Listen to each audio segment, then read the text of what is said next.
school and I think it was such a fun movie. And we're like, fun. Like, there's like some whack ass people, you know, in my neighborhood. I know. We should go there for a while. Yeah.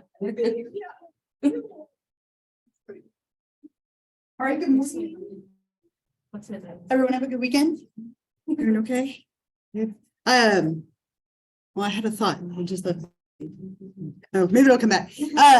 We only have 8 classes left together, right? That's sad a little bit, right? I think it's sad. And obviously last time was fun for me. I went home and I was like, oh, I was staring at my daughter. I'm like, $48,000. I don't know, kind of funny. And a few of you asked after, so I went back and found.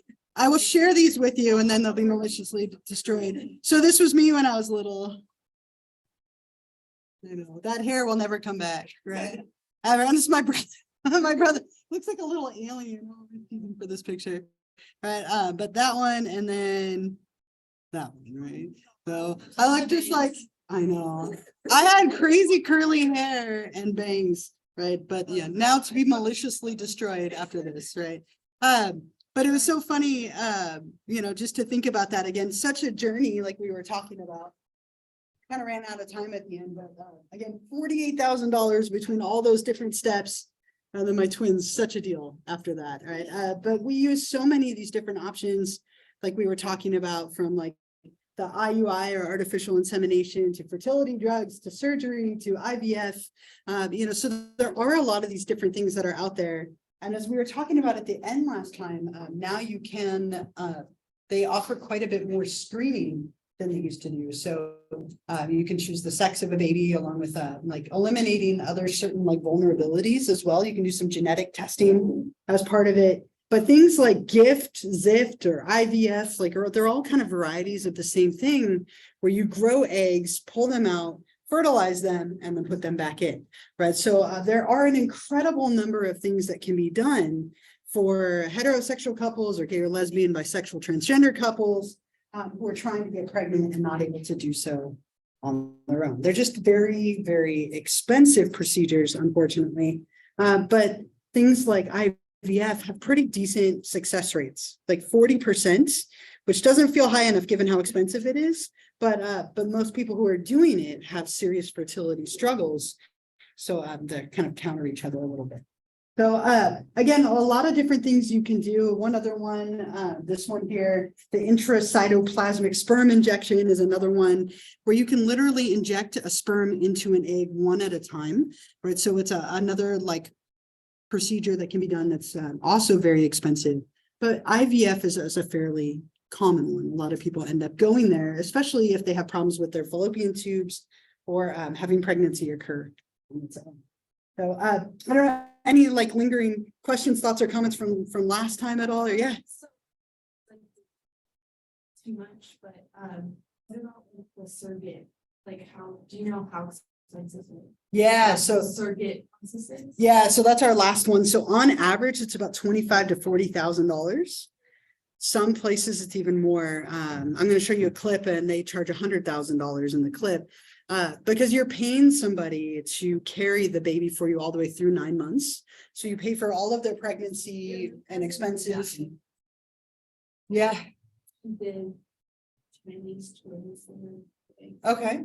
And I was just wondering how much she would. Yeah, it She doesn't really depends. talk about it much, but she did, that was her, she had 2 girls and then she had the same 2 girls. Sure. So the company that we went through, the fertility place that we went through in Thousand Oaks, so they charged $40,000 for the surrogacy, which all that included was to pay for the hormones and all of the care and all of the process and monitoring of the woman who was pregnant. And then you also had to pay that woman a fee to carry the baby on top of it. So, and that can range from, you know, $10,000 to $50,000, depending on the agency and depending on the person, if you know them or not. Sometimes people will do this like as within a family, right? So maybe like a brother, maybe a brother will carry for you. No, a sister, like somebody would carry that for like a brother or for somebody who couldn't get pregnant. In which case you're just paying for the medical care and not the fee, but it can be very expensive. and something that people obviously can make some money doing as well. It's not an easy process, right? You're going through the whole process of pregnancy and then giving that baby up when you give birth to them. Very difficult. There's another, yeah.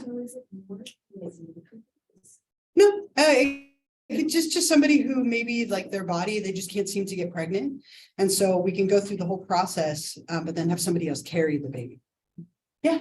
How do they know, like, when it's mature? Like, is it larger? Like, does it look different than the? Sure. Oh, it's a great question. So when they take the eggs out and put them in a little dish, right, and then introduce sperm. So what happens is every time after conception or fertilization has occurred, the egg starts to divide, right? And I'll show you a video of this later. It divides multiple times. And so they rate the number of divisions that are happening. They rate the quality of the egg and how it's appearing, like under a high-powered microscope. So typically what they'll do is they'll rate those eggs, or blastocysts, they're usually called, or embryos at that point. And then you put in the highest quality ones to have the best chance at pregnancy occurring. Because if they're rated lower, then the body is likely to reject them, or pregnancy will like terminate itself, which can happen. Yeah. Yeah, so adoption is also quite expensive. And that one really depends on whether you're going with like open adoption or closed adoption. So my youngest brother was adopted from Russia. My parents went over to Russia, and like way later, he's 16 years younger than me.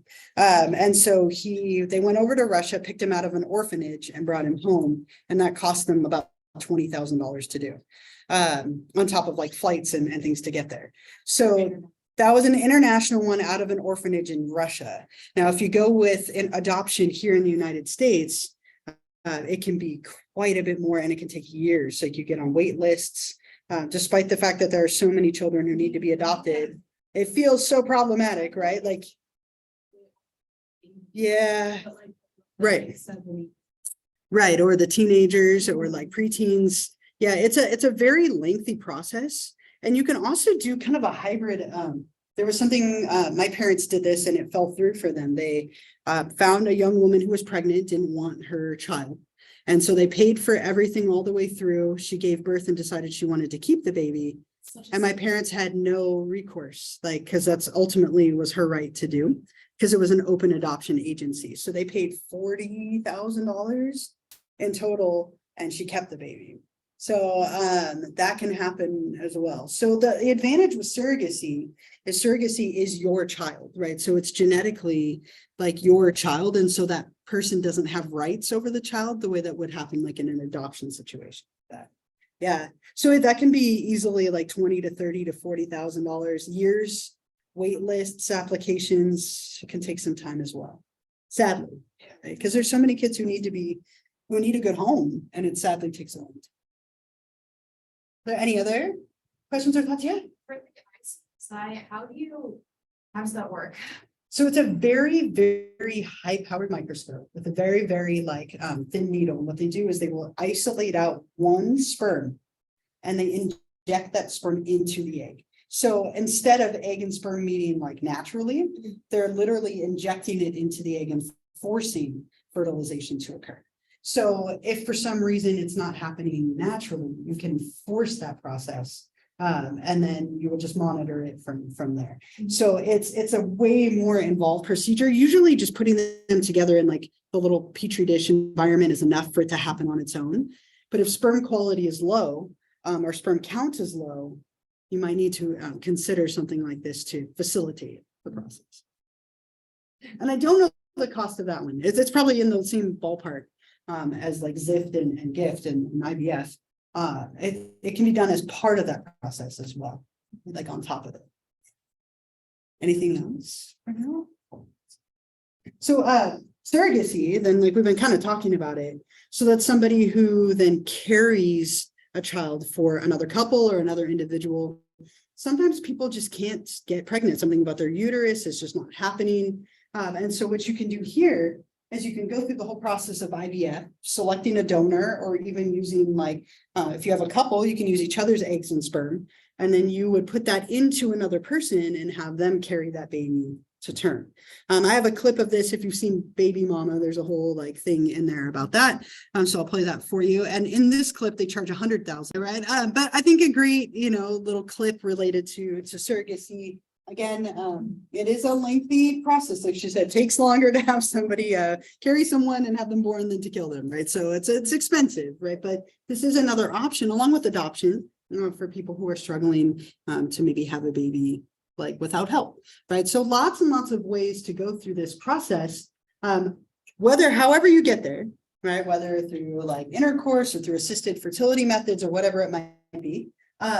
Once that fertilized egg has implanted into the uterine wall, right, then a person is officially pregnant. Okay, so not when conception occurs, but once it implants. So once it implants into the uterine wall, your body starts to release a hormone called HCG, human chorionic gonadotropin hormone, right? And this hormone stimulates production of estrogen and progesterone to maintain that pregnancy. So what it does is it tells the body that pregnancy has occurred. Don't shed the lining of the uterus. Don't get rid of that endometrium. We need it.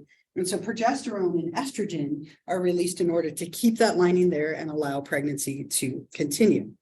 And when this occurs, right, so this hormone can be tested for, right? And this is how somebody would determine whether or not they are pregnant. So typically, people first will use like one of these.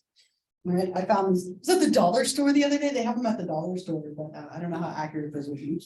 But they look like this, right? There's a whole variety of these, right? These are just empty boxes, right? But there's a ton of these that you can purchase. And what you do is you would urinate on one of these sticks, right? And it detects HCG, right? And so if it detects it, that typically means that you are pregnant. And then what people would do after that is they would go have a blood test done to confirm that pregnancy, because these aren't perfect, right? If you use them too soon, there might not be enough HCG in your system to detect it. And if you use them too long after, right, there might be so much that it also creates a false result. So these tend to be good like a couple of weeks after, right, 3-4 weeks after like unprotected sex, or like if you're testing after a procedure, but typically blood tests are way more accurate. I have a clip of these from Juno. If you've ever watched that, it has a clip of her using these and kind of testing for pregnancy. She does a couple of things wrong, which we can talk about. A couple of things that aren't the best in that clip. And one of them, she says she drank her weight in Sunny D, right? So you're not supposed to drink anything before you take these. There's a time of the day you're supposed to take them, and that's first thing in the morning when your urine is the most concentrated, right? So when you wake up in the morning after like sleeping all night, your urine is at its strongest, most concentrated point. You're supposed to do them at that point. So early in the morning and not have had anything to drink. If you drink too much, it dilutes your urine and it might not detect your levels. Yeah. Taking a look at the right now, Yeah. I just finished it, and the instructor, she breaks up like hospital day, and she told me that she was going to the class basically that the pregnancy test that they use there. And she was like, oh, like the pregnancy test you get like at Target and stuff, like where you pay like sometimes like $50 for it. Yeah. We don't use those at the hospital. And I was like, okay, so what do you guys use? And she was like, a lot of the time we use like the dollar store ones. And I was like, oh, so I've been wasting my time. So all the time it's like, oh, so we can like spend less, but it basically just goes to show that the one at the hospital isn't like anything crazy. But she was like, if you want to be certain, you always get over it. Yeah, and it's interesting because I see them all the time at the dollar. And these like on average like can be like 30-40 like bucks for two of them. Right. And like some of them are digital, like this one says pregnant versus not pregnant. Some give you a line versus 2 lines, a plus versus a minus. But some of it you're paying for the brand and you're paying for like, what they're claiming. If you want to know for sure, it really is a blood test. Right. And so oftentimes people start here and these can be wrong, right? Depending on a whole host of factors. But if these come back positive, then usually you make an appointment, you go in, you get a blood draw, and they test for HCG. And sometimes they can even tell how many you're having based on the HCG levels, right? So when we first got pregnant, I was in my office when they called with the results. Like we took one of these and like it came back came back positive. I like fell out of the bed. I was so excited, right? Like my partner like got up and did it without telling me, screamed in the bathroom. And then we went and got a blood test. She got a blood test. I was there, but I didn't do it. And then they called and they were like, yeah, you're definitely pregnant. They tell you a level. And when we got it the second time, they're like, I think you might have multiples because the HCG level was so high that they can sometimes tell that as well. So what they do is they test this and then they will test it again a number of days later, and it should be multiplying every day to indicate that the pregnancy has been maintained. Once you test positive for being pregnant, they then calculate your due date. Now, obviously, if you've gone through an assisted fertility procedure, we know exactly when everything happened, but sometimes people don't know exactly when they had like sex or when they had intercourse or whatever that led to pregnancy, or which time it was that it led to it. You might not know. And so what they do is they do their best to calculate this by a rule called Naegele's rule, named after the doctor who coined it. It's a formula where you calculate the due date by subtracting 3 months from the first day of the last menstrual period and then add 7 days. So that's how they calculate your due date for that baby, right? Or babies, depending. So blood test will confirm, then we calculate a due date. And then at that point, right, you go through an incredible amount of development over the next roughly 9 months or so, right? And prenatal development is wild to watch, right? Not only in images, but also in ultrasounds and so on. Prenatal comes from pre-nasi, which means before birth in Latin. So prenatal development is just the development that happens before a baby is born. And we go through several stages, right? We start out as a zygote. A zygote is that tiny little like fertilized cell, right? And then it becomes a blastocyst, which is the part that implants into the uterine wall. And then an embryo, and then a fetus, right? So zygote, put this up here. Zygote and blastocyst are very, very early on, right? So these are like for the first like couple of days to weeks. And then an embryo is all the way up to 3 months, right? So once pregnancy has occurred, we traditionally call that developing baby an embryo until we hit about 3 months or the end of the first trimester. And then from the rest of the time on, we call that developing baby a fetus. Fetus is Latin for young one or offspring, right? So if it's well, right? So that's basically 3 months to 9 months. And I think I mentioned this before, like up till 3 months, that embryo actually has its own sac that it's being fed off of, right? A lot of women don't know that they're pregnant right away, right? And so they might be ingesting things that are harmful or using substances that are harmful.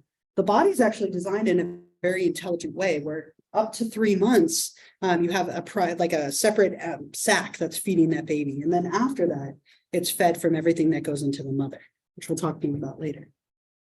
So we go from the size of like a pin, like the tip of like a pin, like to roughly like 6 to 8 pounds on average, the size of a small watermelon by the time that we are born. So just an incredible amount of unfolding of this process as we go along. Right, we divide that into trimesters, right? So 9 months, 37 to 40 weeks on average, 3 13-week segments called trimesters. And a lot of people will wait to tell someone they're pregnant until they pass the first trimester, pass the first 3 months, and then hit that like fetal stage. And a big reason for that is the first trimester is when things are the most likely to go wrong. Right? If things are unfolding biologically and it doesn't go properly, that's when a baby's most likely to be miscarried. After the first trimester, it's drastically less, but it can still obviously happen. So in the first trimester, we're this single cell that then divides and divides. We start to develop all these organs. Everything's kind of unfolding.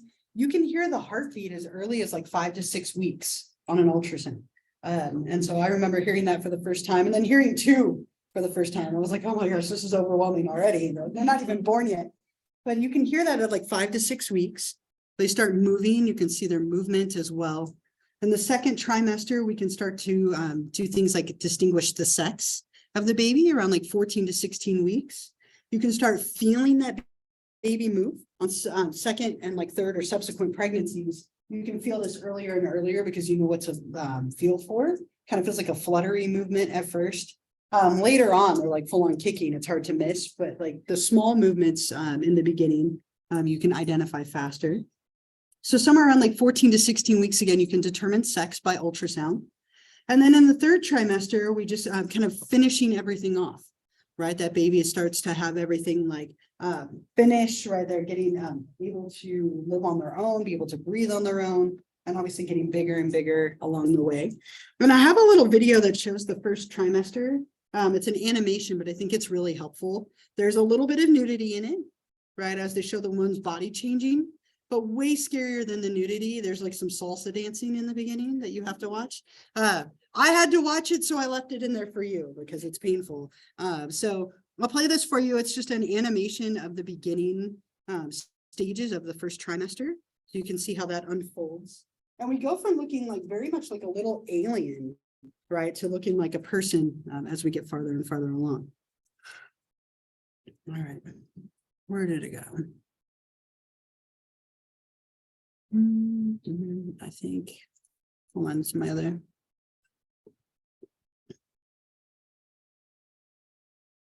How did I save you? I never remember how to save things. There's too many of them. There we go.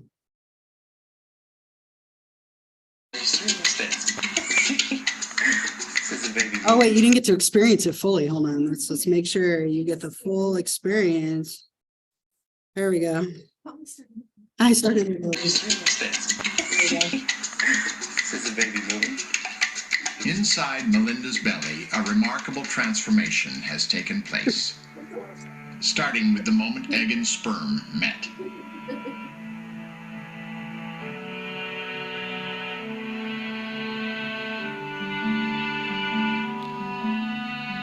You were asking, how do they know? How do they see how it's dividing like into different pieces? You can see the different divisions that take place.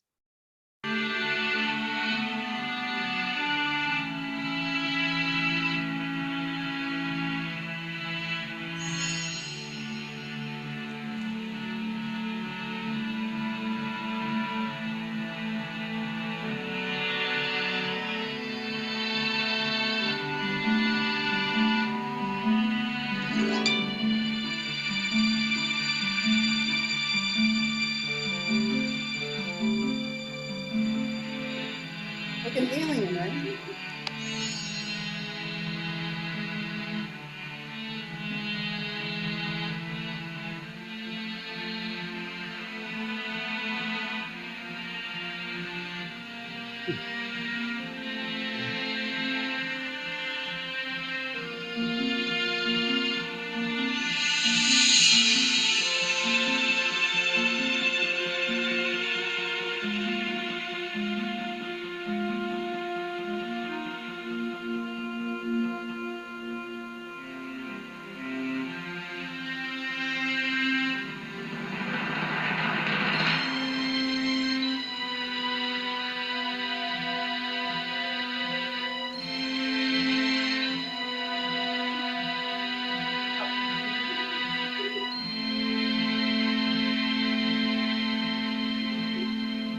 Inside the womb, the first weeks are the most dramatic.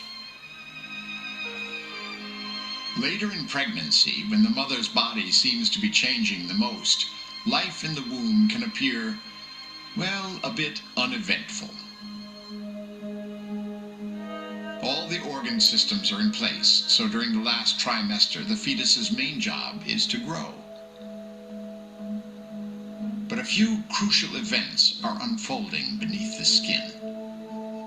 Fat deposits are forming, building reserves the baby will rely on after birth. But even more importantly, fat is getting laid down in the brain.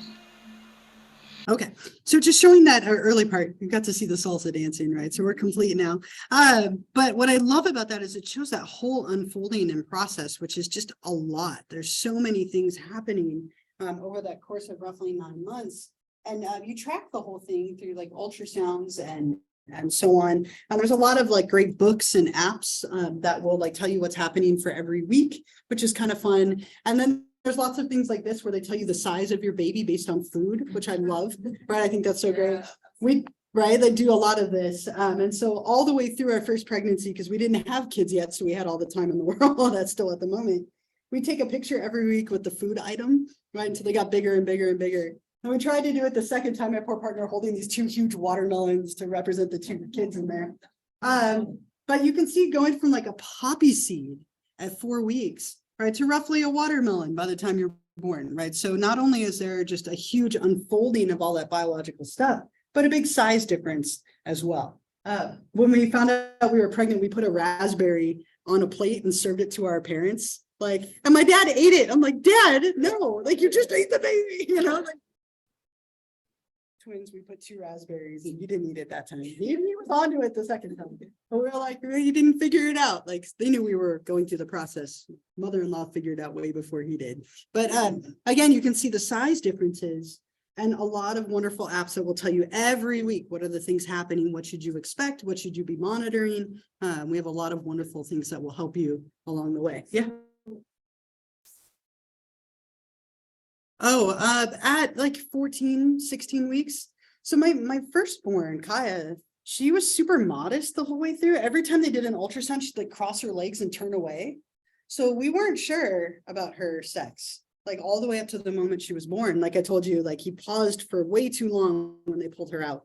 But our twins, we found out really quickly. And we did like a 3D ultrasound, which are pretty fun to see. And found out they were both girls, like at like 12, 13 weeks or so. Usually around 14 weeks, you can tell there's precursors to anatomy that you can identify on an ultrasound. So every woman has a very different experience of pregnancy, right? Pregnancy can go very different from person to person, and even pregnancy to pregnancy, right? It can be incredibly different. There are just a huge number of experiences that people have when they're pregnant. And there's a lot of physical symptoms that happen because your hormones are all over the place. One of the most common ones is morning sickness. Morning sickness, an incredible misnomer. This can happen at any time of the day. It's most likely to happen in the morning because that's when your hormone levels are at their strongest. But people can have nausea and vomiting all day long. Now, some women experience this very mildly. Others, it's the whole time, right? There are some who experience this for like a matter of weeks and then it's gone. And others that can have this throughout the entire pregnancy. And typically what it is, it's nausea caused by the hormones that are present in your system. You have so many hormones coursing through your body that it causes you to feel sick especially whenever you eat. So it's not uncommon for women to lose weight during the first or second trimester because of morning sickness, which again can be any time of the day. Women often experience a lot of other physical symptoms, from feeling exhausted, from hip pain to foot swelling. There's a lot of things that can happen, and a lot of them are really, really normal, though they can sometimes get a little more intense or severe. Partners can also experience profound stuff as well. There's something really interesting called Couvade syndrome. Couvade is French for to hatch, right? So this is the experiences a partner can have when their partner is pregnant.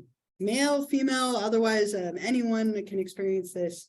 But if you have a partner who's pregnant, you might also get like nausea, or you might also have hip pain, or you might also develop morning sickness, right? Like it's very common for partners to have some degree of these experiences as they're experiencing it right alongside of the person who's pregnant.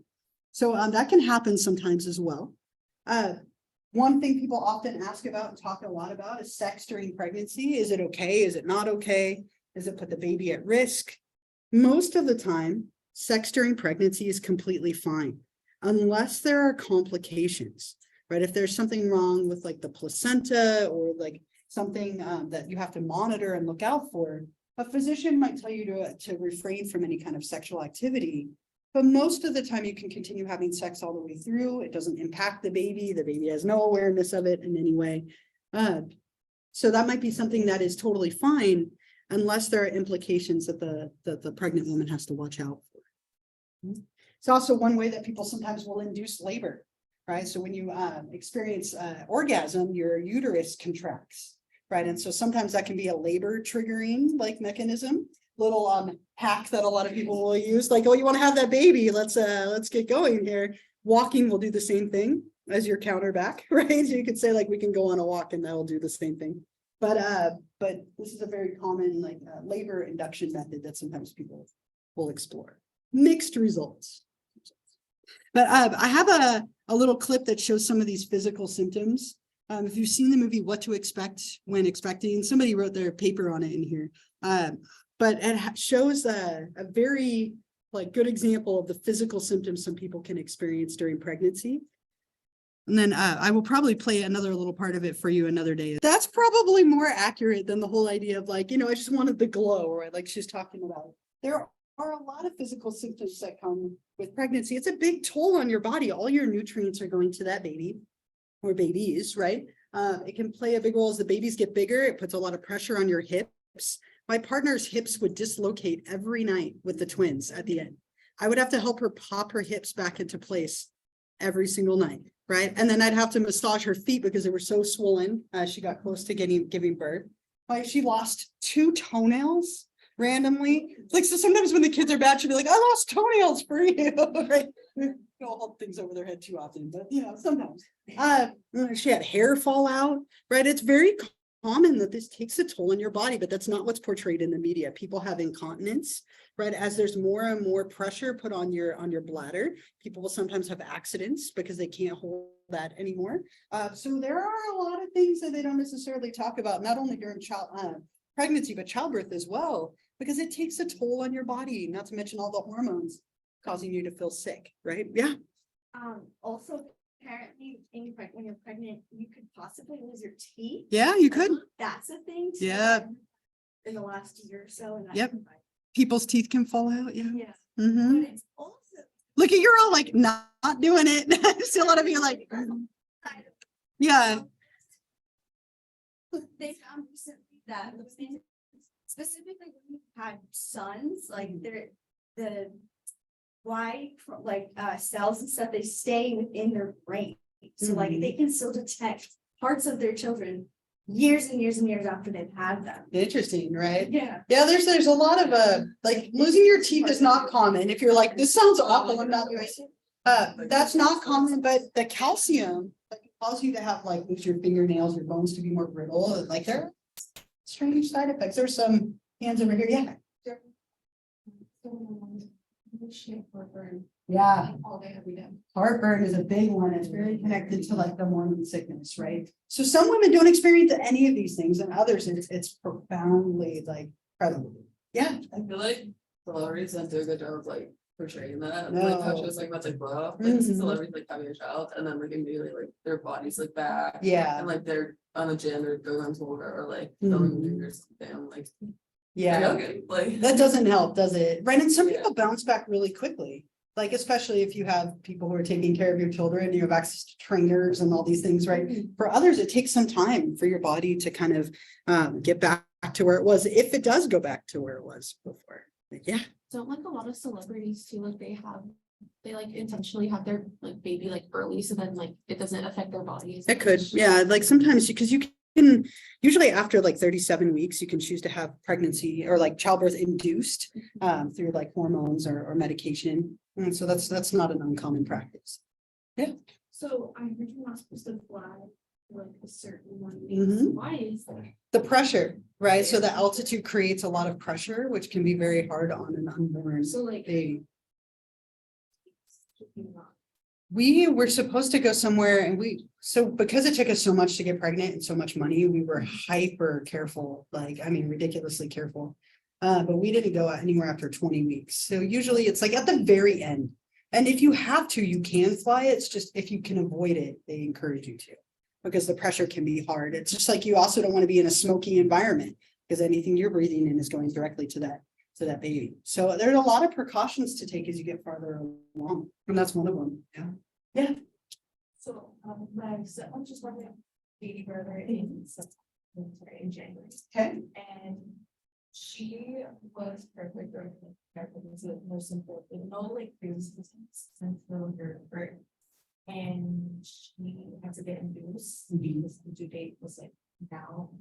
And she would not have, Yeah. it was a week before, she was trying to get her walk and everything, like something together. It ended up like ripping really badly. This if we were Friday, it's really dangerous, and so Yeah. it was really. You made up for all of that at the end. Yeah. Well, something. It was fine, which, I know, baby. It's crazy, like, that your body was, because your body was just not. Yeah. Dilating for some That reason. happens. And he like wasn't moving at all, like he was chilling. And, It's like, I'm comfy, I don't want to turn off. yeah, It's nice. I wish it was in a thicker one, it looked somewhat, but it was actually.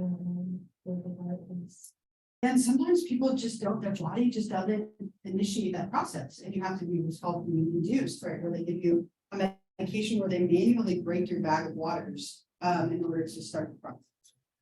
So it's, yeah, it happens, right, and then, you know, if your body wasn't ready, then it can lead to other complications, at the very least, it makes a C-section more likely.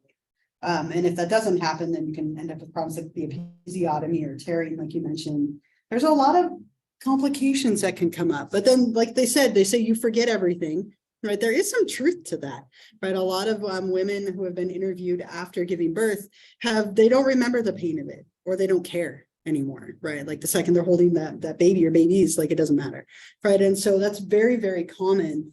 Which I think is somewhat adaptive evolutionarily, right? Otherwise, people would never have more than one. That would be it. Yeah. Isn't that just the like blood of oxytocin? Yeah, that could be part of it for sure. Yeah, because I think that, you know, the Yeah. second your body is birth, it's like, hey, feel love this thing that you just spent so hard. Yeah. making. And they push really intensely in most hospitals for you to bond with that baby instantly with like skin time, skin to skin contact, to cause you to flood you with oxytocin and all these different things so that you feel that attachment and love for that baby right away. And it regulates the baby's temperature as well. You can, but the longer you go over, the bigger that baby's going to get, and then the more complications. So usually if people hit like 41 weeks, they'll induce them.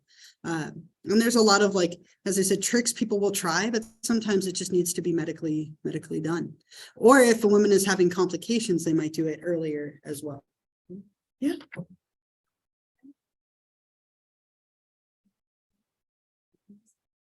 To grow anymore. Yeah. And I was in 9.4 pounds. Mhm. It was the big thing I thought because her birth was like, we'll never have to do it again. And I did it. Right. It's like, I'll go then, right? Right. Yeah, I think people do forget, and I think that is very adaptive in a way, right? So Like they say, your baby's gonna be like 8.5, 9 pounds, and then they can come out like 7. Like, yeah, they're making their best guess, right, by ultrasound and so on, but it's far from perfect, right? Yeah. Oh, I don't know. Someone look it up. I'm not sure. Yeah, the least amount of weeks is 21, 22. Usually after 41, they will induce. Can you? Yeah, like, but someone look it up. I'm sure it's more than. Well, how many weeks would that be? That's a year. Yeah. Yeah. So 17 months. That has to be exceedingly rare. Usually, most insurance companies and hospitals after 41 weeks will not allow it to continue. Wow, that's a long pregnancy. Did they induce that person? Does it say 100 days overdue? Wow. Yeah, I'd be like, okay, let's get this party started. Like, let's just do this. Like, done. Oh my God. Does it say? Yeah, I'm like, I want to know too. 42 pounds. No, just kidding. Did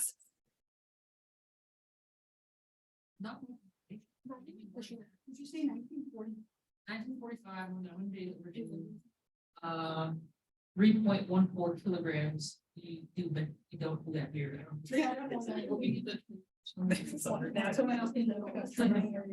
Converting. It's only 6.8. Yeah. But it was in 40s, so normally Yeah. the birth weight. Yeah, they're like smoking. The birth is small. Well, and at that time, we didn't have nearly the technology that we have now. And so it was more likely that they let things go longer. Traditionally, they don't let it go much past 41 weeks, just for the well-being of the mother and also the baby, right? But I can't even imagine. That's such a long time. Yeah, that's a really, really long time. Just So, leave it there. wow, right? When Perpetually pregnant.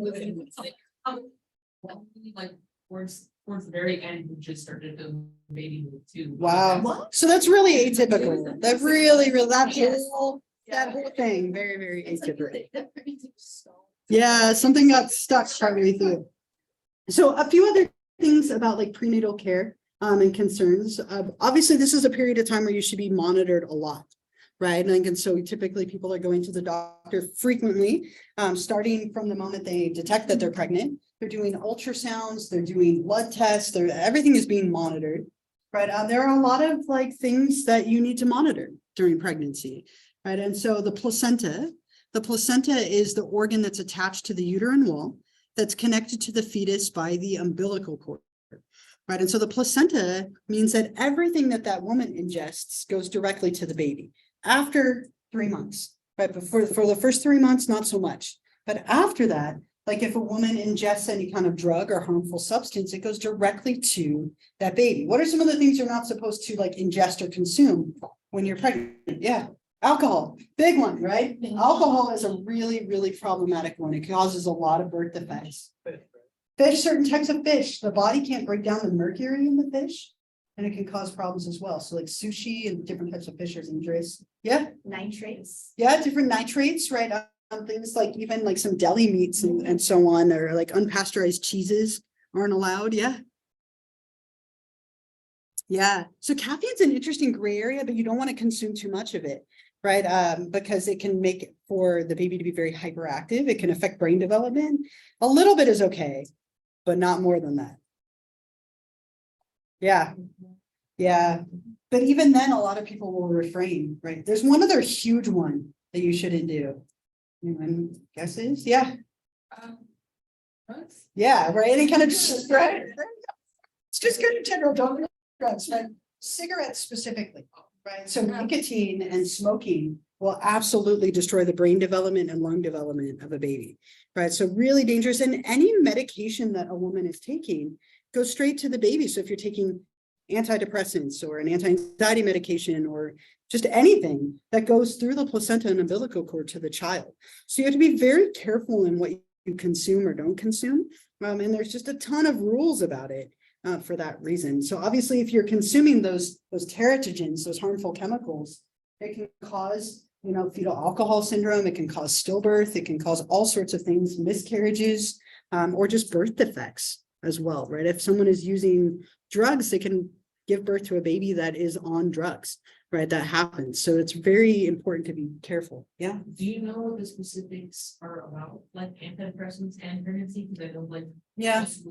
like post, Postpartum. yeah, depression and stuff like that. Like, you know what the deal is with that, or is it Yeah. they get some specific case by case? It's very case by case because sometimes the risk or the dangers of being on the antidepressant outweigh the concern if you were to go off of it. Yeah. Right. So if somebody is severely depressed and then you throw in their hormones being all out of whack, it might be safer for them to stay on the antidepressant and risk that at a lower dose than it would be to have them go off of it and develop postpartum depression or psychosis. Mm-hmm. So it's very much like something that your doctor would just monitor. Some are safer than others. There are some that are like frowned upon more than others. But I mean, even things like cough medicine, Dayquil, NyQuil, like those kind of things that are common, really shouldn't use them too much during pregnancy. So it depends on how like much of a purist you want to be, but some people are very like, I don't take anything, and other people should be a little more careful. It's all over the place. Yeah, for sure. So people can obviously have abortions. We said that was most common here in the first trimester, but it can happen all the way through. Right. So this can sadly be something that can happen all the way up until like birth or even at birth. People can develop a lot of different conditions like preeclampsia is one of the most common. As people get closer to delivery, their blood pressure goes up, and it can go up to a point where it's dangerous not only for the woman, but also for the baby, which might cause labor to be induced. It can cause swelling. Can cause all kinds of things when people develop eclampsia or preeclampsia. So really important to be monitored, right? You want to make sure you're taking good care of yourself and going to a doctor regularly. Yeah. Their babies like withdrawing. Yeah. They're, like really fussy and they're like not taking the bottle or Yeah. eating well, and they have to like spend a lot of time in the NICU because of those chemicals. Yeah. And they were in their stomach. Yeah, it's really sad to see. Yeah. I like if And it you have makes them like not like their milestones are pushed Delayed. back, delayed, and Yeah.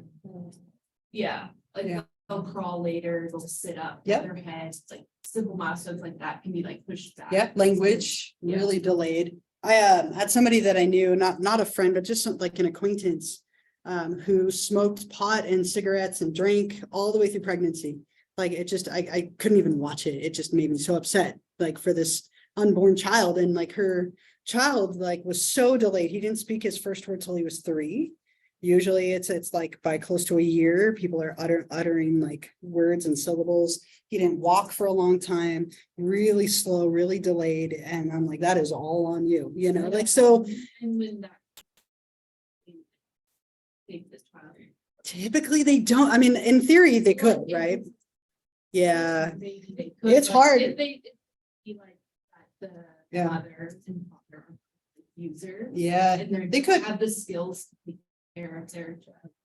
Yeah, I remember, Maybe they might, they posted on Facebook that their doctor wouldn't see them anymore. And that their doctor flat out refused to like work with them because of the abuse, right? Posting that. So. That's like such private information. I know, they totally put it out there, like, they were enraged, no, but they were mad that like the doctor like abandoned them.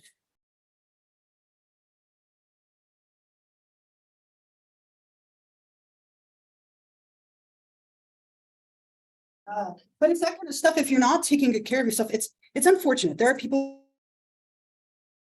Everything turns out fine, right? And then there's obviously a whole range in the middle, so the better care that you take, the more likelihood you are to have a positive outcome, though it isn't guaranteed, right? But with our technology that we have now, we monitor an incredible amount. And so typically we pick up on like danger or risk factors along the way, and we can do what we can to intervene with like bed rest or inducing early or whatever it may be. Ultrasounds or sonograms, really common. These are done right off the bat. They look like this image here, right? They look kind of like that, or they could be like the 3D, 4D ones as well.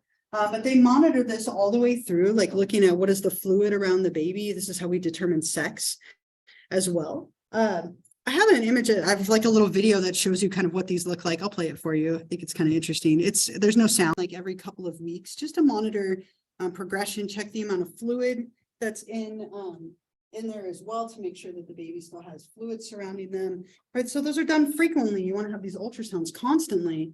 And then you have options as well that are kind of elective, right? And a lot of people choose to do these. It's completely up to you.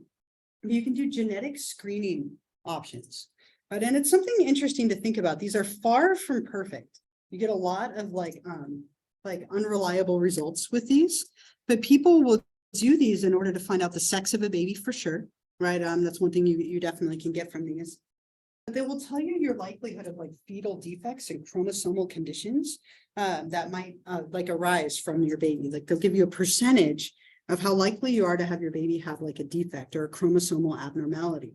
So a couple of options you can do. This one's the old standby, amniocentesis, where they take a very long needle and put it through the abdomen, right, into the uterus to withdraw a small amount of like that amniotic fluid. And then you can test that. Kind of a like involved procedure. So there's some newer ones that are starting to gain popularity, and they're typically covered by insurance, right? Like a CVS or chorionic villus sampling, where they take a little sliver of the tissue from the placenta, and then they can test it between weeks 10 and 12. Or this one, which is starting to gain a little bit of popularity too, is more of a blood test to determine things like tube defects and spinal bifida, a couple of other things as well. But people do these procedures as a way to find out. Now, we didn't do any of them because we didn't care. Like at that point, we were like, it took us so long and so much money. Whatever we have, right? But a lot of people will do these as a way to find out, am I at risk? Especially if it maybe runs in your family and you want to know. My nephew, his mom did the chorionic villus sampling and amniocentesis, and it came back 99% probability he'd have Down syndrome, right? He's now 22, never had Down syndrome, right? Perfectly healthy, smart little guy. gets into trouble all the time, but didn't have any like conditions. So these aren't accurate. She almost aborted it because of it, right? Thankfully didn't, but that's one downside to these is they can give you a lot of false positives, false negatives, but they also can give you a little bit of a heads up of the likelihood of problems. Yeah. What's spinal? So it's a condition where the spinal cord isn't fused all the way, and people are often like hunched over. They have like a whole host of like defects that can come from that. Sometimes it affects cognitive functioning as well. Right. So there's like 6 or 7 common conditions like Down syndrome, cerebral palsy, and a few others that are very commonly tested for here. Yeah. What's like the Sorry. like glucose test? Like, you know how like Oh, they have to, like drink yeah. what is that? So that's testing the mom's glucose levels. Oh, So, or the pregnant woman, I should say, her levels. And very common that as the baby or babies are taking all those nutrients, sometimes women can develop what's called gestational diabetes. oh, okay. So And yeah, so they can end up with diabetes that's specific to while they're pregnant. Now it makes them much more at risk for developing it later in life. But it commonly goes away once they give birth or like shortly after. But that's what you're testing for, or they have to do like a glucose test to make sure that their blood sugar levels are within range. Yeah. So do they have to like check their blood sugar like every few hours? Yeah, like just like as if you had diabetes. And so, yeah, It's it's like for the rest of your life. You could have it for the rest of your life. So usually it goes away. So my partner developed gestational diabetes with our first, and then developed it right away with our twins. And had to take injections and monitor her blood. And then it went away both times after she gave birth. Though she's at a higher risk now for developing diabetes for the rest of her life. So usually it goes away, right? But it's just because there's so much hormonal like stuff going on, it can throw your blood sugars out of balance. And it's important if your blood sugars are off, that affects the baby, right? And their well-being. So they have to monitor it closely. Usually it's just diet, like we call them the sugar nurses all the way through. They'd be like, just have some peanut butter, whatever you're eating, put peanut butter on it. You know, my partner would be like, I had eggs, and they'd be like, put peanut butter on it. I'm like, you put peanut butter on an egg and see how it tastes, right? It's just very common. They're encouraging more protein and watch your diet. Do you know, so afterwards we have more at risk for developing diabetes, is it an adult diabetes? It would be type 2, right? Usually, unless it's something that you already had like a propensity and risk toward earlier, but it's usually type 2 diabetes. It depends, but it's usually type 2. All right. As we get closer, okay, we're getting closer and closer to childbirth here, like closer to that 37, 38 week mark. A lot of people go through prepared childbirth classes, right? They go through some kind of class to help them get ready, right? This is relatively common, whether it's like a Lamaze class or just like things that insurance put on. Like I have Kaiser for my insurance. They're always offering like classes for people to take where you learn how to change a diaper. You learn how to swaddle a baby. You learn how to breastfeed, right? Things that you don't just know, right? Like you can obviously look them up online, but there's a lot of courses to teach people. A lot of people will consider hiring what's called a midwife or a doula, right? These are individuals who are trained to help with birthing, and they're usually like an intermediary between the doctor and the couple or the family. But it's very common for people to learn this. They learn breathing techniques during labor. What are my options when I'm in labor, like for pain control? What do I do afterward when I take this baby home, right? So it's a very common practice for people to consider these kind of things as a way to discuss options. And then oftentimes you meet other couples who are pregnant at the same time as you, right? And so sometimes that can be like a nice social experience for people as well. Same movie, the Baby Mama movie. There's a couple of little like clips of like their childbirth class. We talked about tearing earlier, right, in episiotomy. But so sometimes what they'll do is encourage you to, especially if you have a larger baby, right? They might encourage you to massage the perineum, that thin stretch of skin between the like vaginal opening and the anal opening, to help prevent that. So it's just covering all these different topics, right? I remember we got to learn how to change babies' diapers, and I named all the babies. Like I have Jean-Philippe in our like, I don't know why I named him that, but I have this little picture of this baby in our baby book, and his name is Jean-Philippe. I'll remember it forever, right? He was my first diaper, change. But you learn all these different things, and it can be really helpful. And again, social support, right? But sometimes people will consider one of these things. If they don't want to go like the traditional Western like medicine route. Yeah. Yeah, they can, right?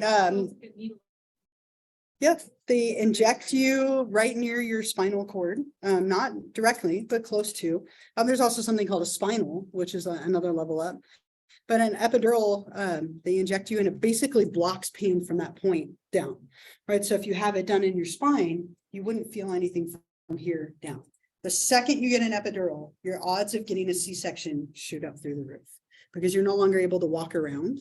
You're no longer able to do a lot of the things that would naturally cause a baby to move through the like canal.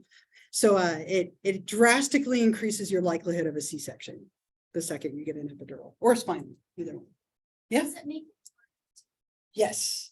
Yeah, because you have no sensation anymore. So oftentimes the second that you get those, again, you're more vulnerable to issues with having the baby be born vaginally, just because you can't push them the same way, you don't feel it the same way, which is both good and bad, right? So there are a lot of different options. You can do something like that, or something like a spinal, which is even more intense. Or sometimes people take like a generalized like painkiller. The downside to those is they can go straight to the baby, right? So there's a lot of options, but they each have their advantages and disadvantages. With a C-section, you often have a spinal, right? So you're absolutely numb, like 100%, because with an epidural, you can still feel some. With a spinal, you don't feel anything, or at least you're not supposed to feel it if they do it correctly, right? But sometimes that goes wrong too, right? Yeah. So let's stop there. And then next time we'll go through the stages of childbirth and talk about like, the baby being born and everything going on with that. Have a wonderful rest of the day. I did grade all of your homework assignment submissions as a side note, if you saw that. If you never turned it in, you can still email it to me for credit. So please consider that. Have a wonderful rest of the day. I'll see you on Wednesday. Stop.